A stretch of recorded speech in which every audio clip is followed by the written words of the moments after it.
জীবন জীবিকার নিশ্চয়তা নেই, বাসস্থানের নিশ্চয়তা নেই, নাগরিকতার নিশ্চয়তা নেই। আর সেখানে এ বলছে আমার শরণে এসো আমি তোমাকে বাঁচাবো, ও বলছে আমার শরণে এসো আমি বাঁচাবো। কিন্তু আদতে বিজেপি তৃণমূল এই অনিশ্চয়তা তৈরি করেছে। এর আগে তো যখন বামফ্রন্ট সরকার ছিল তখন তো এসব প্রশ্ন কখনো আসতো না, তখন তারা ছিলেন। গত কয়েক বছর আমরা দেখছি হচ্ছে বনগা, রানাঘাট এই চত্বরগুলোতে মতুয়া ভোট বলে একটা ব্যাংকের কথা বলা হয়, কারণ সেটা নিয়ে বেশ তৃণমূল বিজেপি টানাটানি হয়। কয়েক মাস পর ভোট, এই গন্ডগোলের কোনো প্রভাব আপনারা দলীয়ভাবে কি দেখছেন সেই ভোটে? সবচেয়ে নিম্নবিত্ত মানুষ, নিম্নবর্গের মানুষ, অসহায় মানুষ,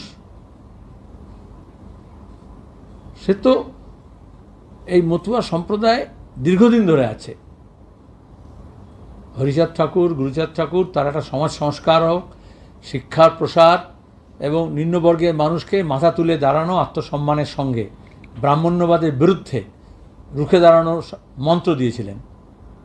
সেখানে দেখা গেল এই ব্রাহ্মণ্যবাদী দলগুলো নিজের এজেন্ট তৈরি করলো, রাজনৈতিক এজেন্ট, আর তারপরে ওদেরকে দাবার বোর্ডের মতো ব্যবহার করার চেষ্টা করা হচ্ছে।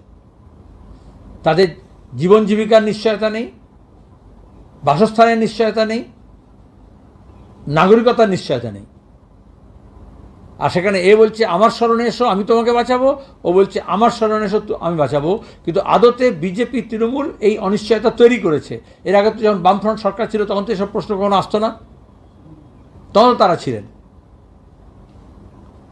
আর একদিকে বলছে বিদেশি তাড়াবো, বিজেপি বলছে।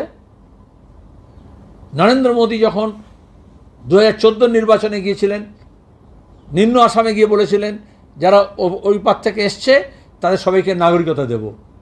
আর আপার আসামে গিয়ে সেই দিনই বলেছিলেন উস पार से जो लोग आए घुसपैठिया सब बोरिया बिस्तर बांध लो सबको जाना पड़ेगा। তো এটাই তো আরএসএসের ঘনিষ্ঠ রাজনীতি বিজেপির। এবং সেখানে এই যে অনুপ্রবেশকারী বলে দেখিয়ে দেওয়া, এটা সবচেয়ে বেশি তো এই মতুয়া সম্প্রদায়ের মানুষের উপর করা হয়েছে, সেই অসহায় মানুষের উপরে, আনডকুমেন্টেড কমিউনিটি। তাহলে প্রথমে তাদেরকে নিরাপত্তাহীনতায় ঢুকিয়ে দাও, আর তারপরে বলো আমরা একটা কার্ড দিচ্ছি, এই কার্ড দেখে তুই বাঁচবে। মহারাষ্ট্রে অ্যারেস্ট হয়েছে যারা, জেলে আছে যারা, তারা ওই কার্ড নিয়েছিল, আর এখনও লক্ষ লক্ষ কার্ড বিলি করার নাম করে ঝগড়া হচ্ছে। আমরা বলবো ওই কোনো কার্ড সুরক্ষা দেবে না। এখানকার মানুষের অধিকার রক্ষা করার জন্য আলাদা আলাদা খোপে ভাগ করলে চলবে না। সব মানুষকে এক কাট্টা হয়ে নিজের অধিকার, বেঁচে থাকার অধিকার, ভোট দেওয়ার অধিকার, নাগরিক সুখ সুবিধা পাওয়ার অধিকার, তার জন্য একযোগে লড়াই করতে হবে। কিছুক্ষণ আগে ধনিয়াখালীতে বামপন্থী কর্মীদের উপর আক্রমণ হয়েছে, আক্রান্ত হয়েছে ডিওএফআই জেলা সম্পাদক মণ্ডলীর সদস্য, কিভাবে দেখছেন? ধনিয়াখালী সেরকম জায়গা হুগলিতে যেখানে এখনও কিছু সন্ত্রাসের অবশিষ্ট আছে, দীর্ঘদিন ধরে ওখানে সন্ত্রাস চলছে। আর পঞ্চায়েতে যে লুটতন্ত্র আছে, 100 দিনের কাজের প্রশ্নে 4-এর ক ফর্ম নিয়ে গোটা রাজ্য জুড়ে বামপন্থীরা আন্দোলন করছেন। এবং এই সময় এই আগস্ট মাসে এই কদিন তারা প্রত্যেকটা পঞ্চায়েতে বিক্ষোভ দেখাচ্ছেন, অবস্থান করছেন এবং 4-এর ক ফর্ম দাখিল করছেন। এটা আইন আছে, সেই আইন প্রয়োগ করছে না কেন্দ্র এবং রাজ্য সরকার। সেই আইনে যারা গ্রামীণ বেকার তাদেরকে যে ব্যবস্থা করে দেওয়া হয়েছে, যে আইন আমরা করেছিলাম ইউপি 1-এর সময়, সেই আইনকে প্রয়োগের নাম করে মানুষের অধিকার প্রতিষ্ঠার জন্য যখন হচ্ছে, তখন তাদের উপর হামলা হচ্ছে। কারা হামলা করছে? যারা 100 দিনের কাজে টাকা চুরি করেছে, বা তাদের যারা দালাল আছে, যাদের জন্য 100 দিনের কাজ বন্ধ আছে, তারাই অপরাধ করছে। কিন্তু এতে মানুষ দমে যাবেন না। এর আগেও পিংলায় হয়েছে, আমরা দেখেছি মিদনাপুরের, অন্যত্র হামলা করার চেষ্টা করা হয়েছে, কিন্তু গোটা রাজ্যের মানুষ যাচ্ছেন, গরিব মানুষ, গ্রামীণ জনতা তার অধিকারের জন্য, তার অধিকার প্রতিষ্ঠার জন্য পঞ্চায়েত অভিযান করছেন, দরকার হলে ব্লক অফিস অভিযান করবেন, দরকার জেলা অফিস অভিযান করবেন এবং তার অধিকার তারা ছিনিয়ে নেবেন।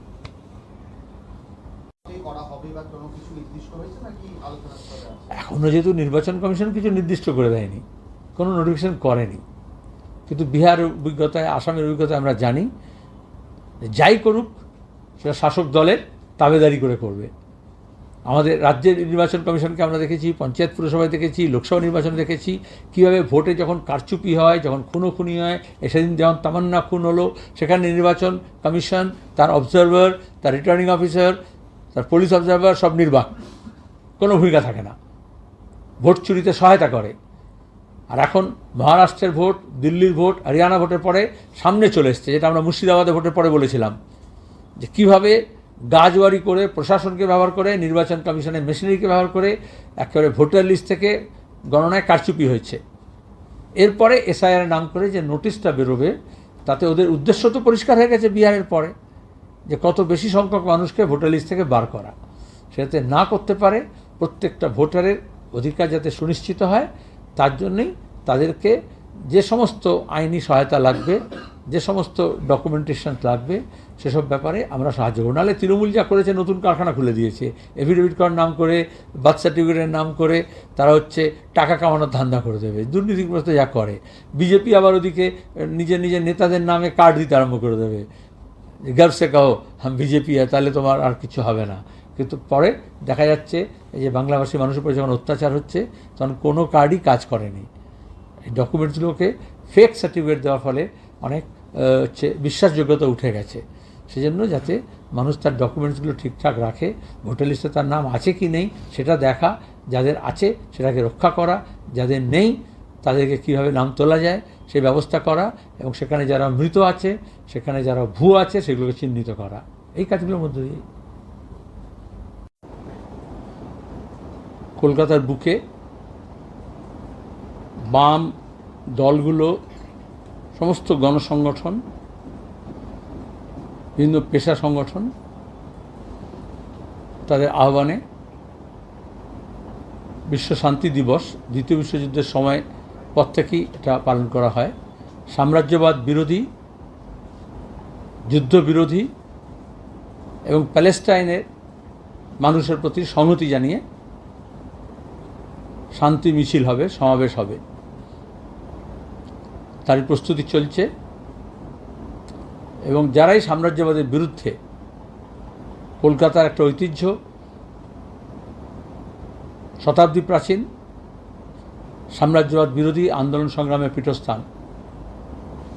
ব্রিটিশ সাম্রাজ্যবাদের বিরুদ্ধে আমরা লড়েছি, এবং গোটা বিশ্বে যেখানে যখন সাম্রাজ্যবাদী হামলা হয়েছে, সাম্রাজ্যবাদের চক্রান্ত হয়েছে, তার বিরুদ্ধেও কলকাতায় মানুষ সোচ্চার হয়েছেন। সেই ধারাকে অব্যাহত রেখে 1 সেপ্টেম্বর শান্তি মিছিলের ডাক দেওয়া হয়েছে।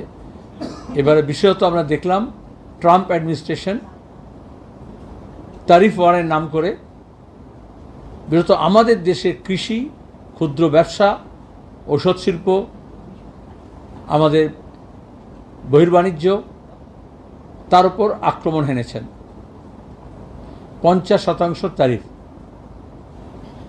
এবং আর কয়েক ঘন্টা পরে তা লাগু হবে। এবং সেটা বলা হচ্ছে রুশ থেকে তেল কেনার জন্য ভারত 25% অ্যাডিশনাল পেনাল্টি, 25%-এর ওপরে।